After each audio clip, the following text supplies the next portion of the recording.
Kellogg's Pep, the super delicious cereal, presents The Adventures of Superman. Faster than a speeding bullet. More powerful than a locomotive. Able to leap tall buildings at a single bound. Look, up in the sky. It's a bird. It's a plane. It's Superman. Yes, it's Superman, who is today completely mystified by the strange attack that seized Jimmy Olsen and Tony Sloan at the Lair of the Dragon. We'll take you to the scene in a moment.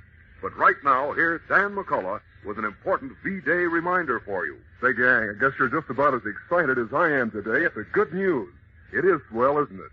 Yes, this is a day that we've all been waiting for and working for. And what a day it'll be when the war in the Pacific is over, too. And you know, you fellas and girls can help make that day come sooner. Sure. Keep right on buying war stamps, lots of them.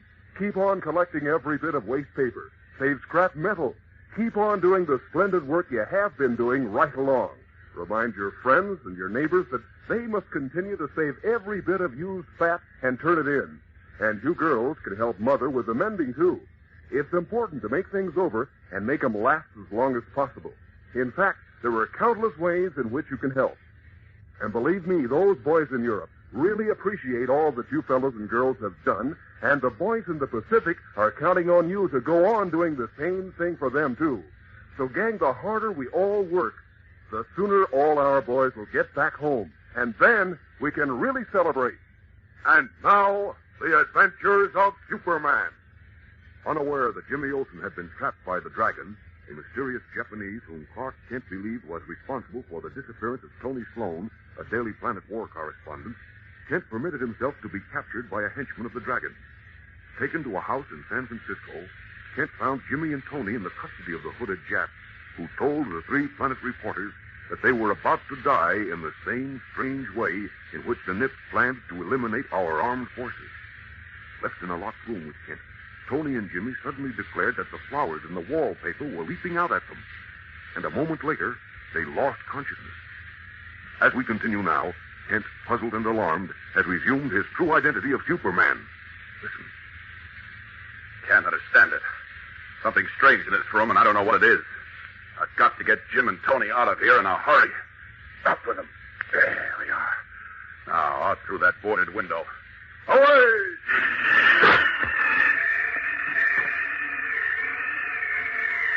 Pulses are very low. They're gasping for breath. Down to that park. Down! There we are. Now to get these wire bonds off them. There. And then some quick artificial respiration.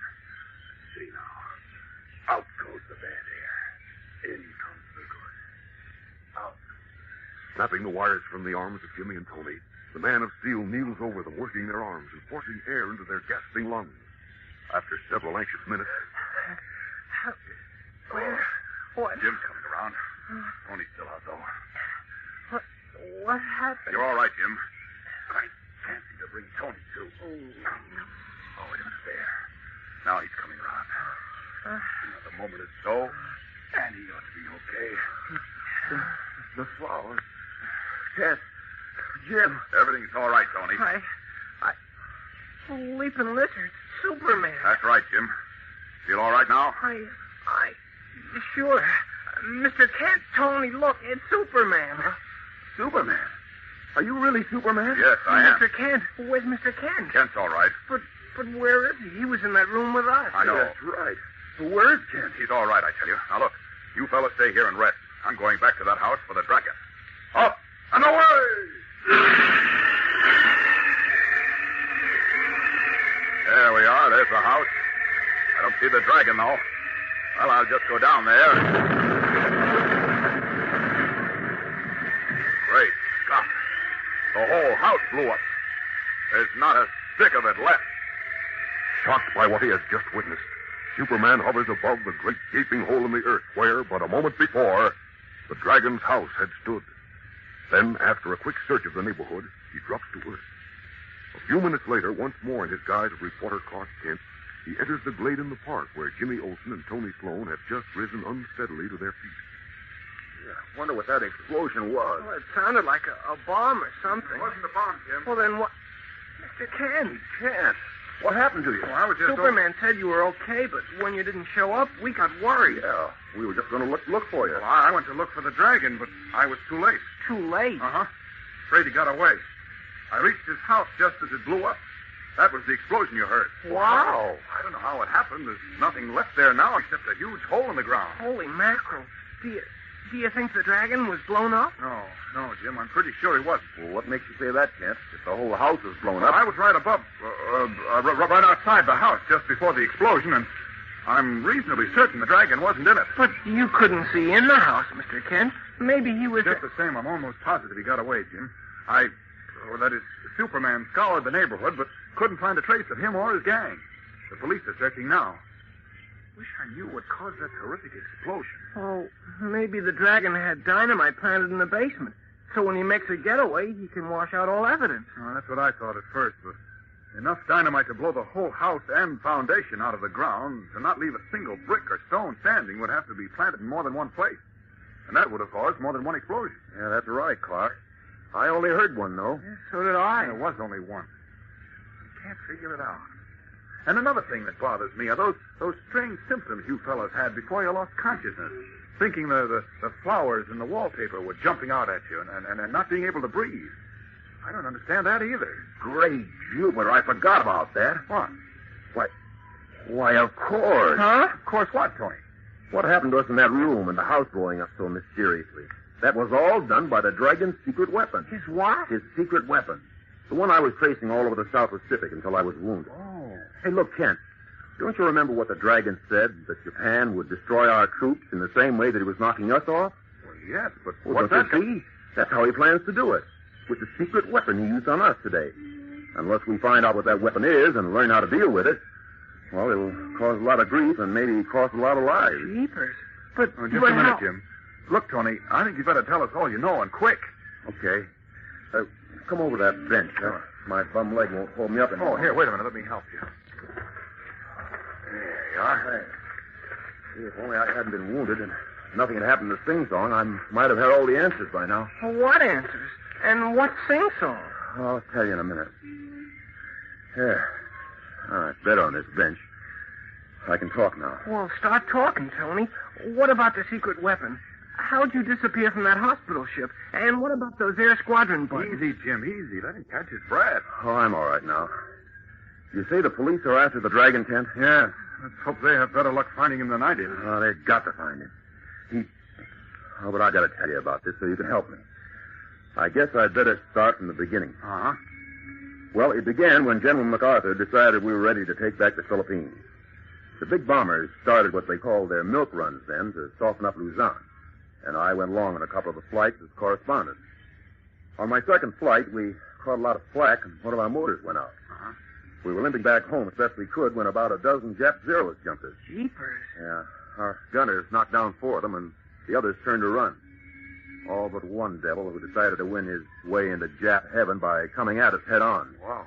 Yeah. He managed to shear off a wing, and, well, some of us were lucky enough to be able to bail out. I was one of them. Golly. Oh, what happened then, Tony? We landed in the sea. When the other Japs saw what had happened, they came back to strafe us. Dirty rat. Mm-hmm. Just like them. Yeah, you said it. I didn't inflate my life raft until they were gone, so they missed me. Good. Then I set up the raft, climbed in, and was so exhausted I fell asleep. When I woke up, I was just off the tiniest island you ever saw. What do you mean?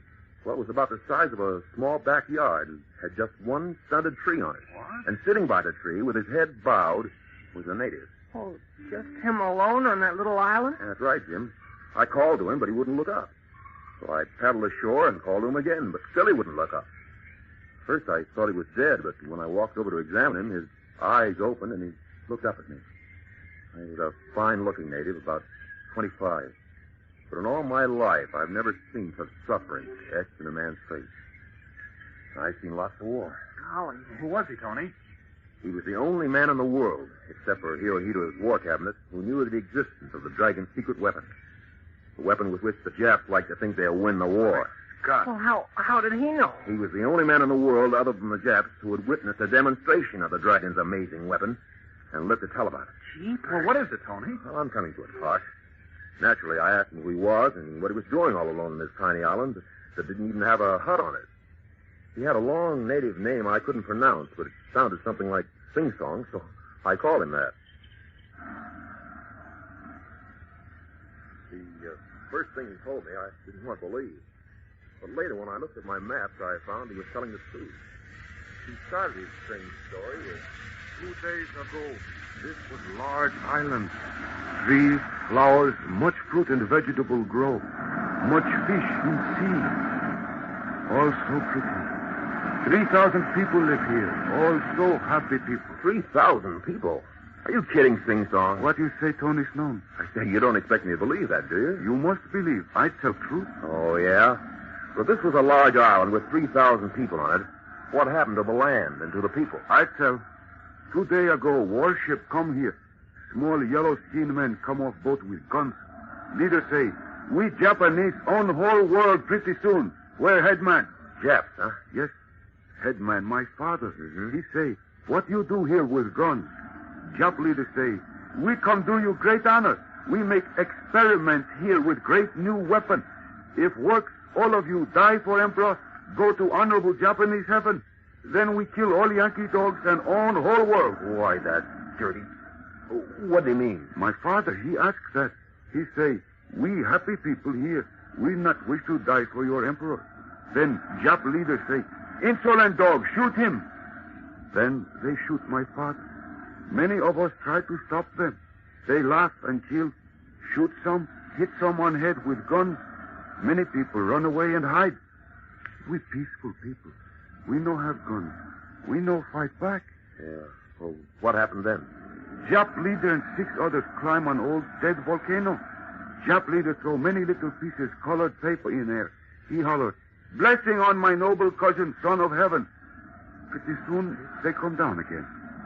Jap leader said to me and brothers, in 1 hour, everyone on this island die for noble emperor. Then they all go back to warship, sail away. Dirty Jap rat. Yeah. You've heard nothing yet. Get this. We're listening. You bet we are. Go ahead, Tony. 1 hour later, the entire island and everyone on it was wiped out. What? The Jap ship bombed them? No, there wasn't a single shell fired at them, Kent. Oh, then planes came over and bombed them. No, not a single plane came over either. Then how... Wait a minute. I've got it. That volcano. The volcano didn't erupt either, if that's what you were going to say, That's Kent. what I thought. It had been inactive for centuries. Oh. But 1 hour after the Japs left, everyone on the island began to see the trees and flowers leaping out of the ground at them. What? Yeah, just like Jimmy and I did in the Dragon's place. And almost immediately after that, everyone except Sing Song was dead. Incredulously, Clark Kent and Jimmy Olsen stare at Tony Sloan, not knowing whether to believe or disbelieve his shocking story. Don't fail to listen in tomorrow when Tony retells the rest of his amazing experience, which includes more dramatic surprises.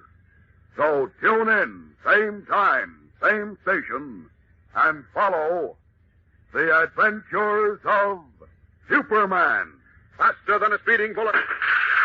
More powerful than a locomotive. Able to leap tall buildings at a single bound. Look, up in the sky. It's a bird. It's a plane. It's Superman.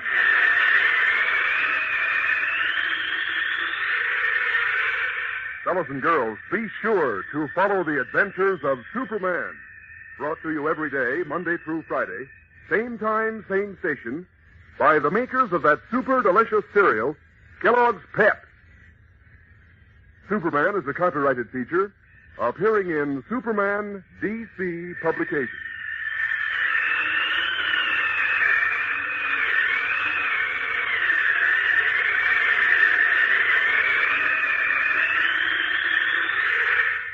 This is the Mutual Broadcasting System.